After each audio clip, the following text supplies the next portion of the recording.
เ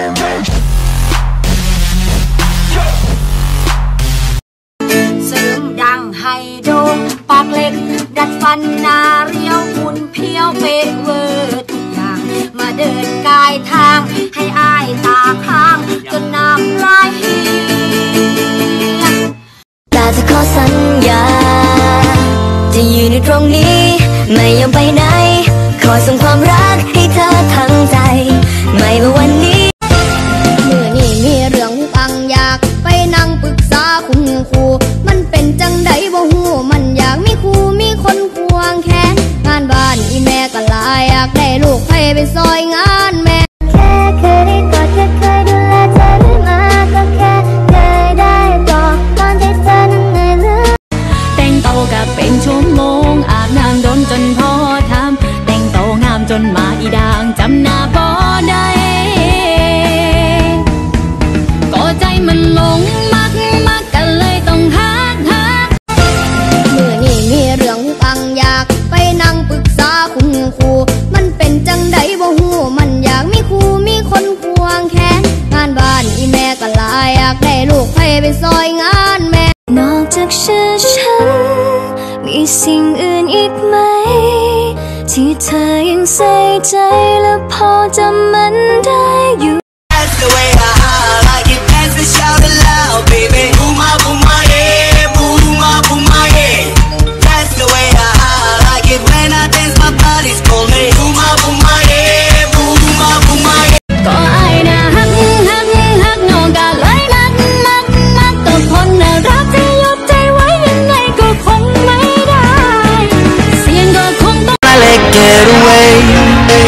I keep saying no this can't be the way Sự nói cơn tâm của đường sao hop phá thứ nhất thu nhà hop phá tất cả lumia toa thấy in cơn ta thơ đẹp bị xì cả ta đêm ta thơ hop phá hai cây bu nè hop phá nó nhóc lu mà tổ trường ta đã bị แล้วไม่ต้องห่วงเลยไม่ได้ให้เธอทดแทนใครหัวใจที่แตกสลายแต่วันนี้มันเหมือนใหม่เธอไม่เหมือนใคร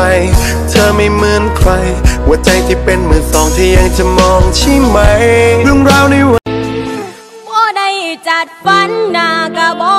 คมบ่ได้มีนมใหญ่ๆคือเขามือนี้ก็ละเช็ดน้ำตาใจหากอาการทางใจหนูดีขึ้นน้องสิเบิดไปโรงเรียนได้ให้ตั้งใจเรียนสักก่อนวัยรุ่นใจฮ้อนมันก็อยากมีแฟนให้ท่านเห็นใจกันแน่นะอีแม่จ๋าตอนบ้านผู้สั่งกันละขอร้องไห้ได้ไหมหัวใจมันเกินจะทนเก็บอาการมาโดนเจ็บจนทนไม่ไหวไม่อยากพูดว่าคิดถึงเขาเป็นบางนึกคำว่ารักใช้คำว่าอุ้งกันแล้วกันโอเคไหมเธอเข้ามาอ้อนทำเหมือนว่าอุ้งเธอเข้ามาตกหัวใจมาตกให้เป็นผู้สาวขึ้นไม่หักไผ่บ่ทันเป็นเลิกเรียนแลนเล่นเป็นหมู่เด็กน้อยหมู่รุ่นเดียวกันของน้องมันมีน้อยเป็นหมู่กับเด็กน้อยป.3 ป.4ทำอย่างนี้ไม่ว่ากับใครเข้าใจไหม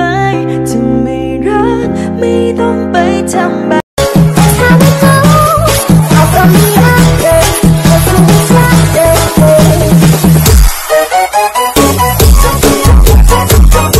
Singing like girl, you know I want your love. Your love was handmade for somebody like me. Come on now, follow my lead. I may be crazy, don't mind me. Say, boy, let's not talk too much. Grab on my waist and put that body on me. อยากพูดว่าคิดถึงเขาเป็นบางนึกคำว่ารักใช้คำว่าอุ้งกันแล้วกันโอเคไหมเธอเข้ามาอ้อนทำเหมือนว่าอุ้งเธอเข้ามาตบหัวใจมาตบให้ฉัน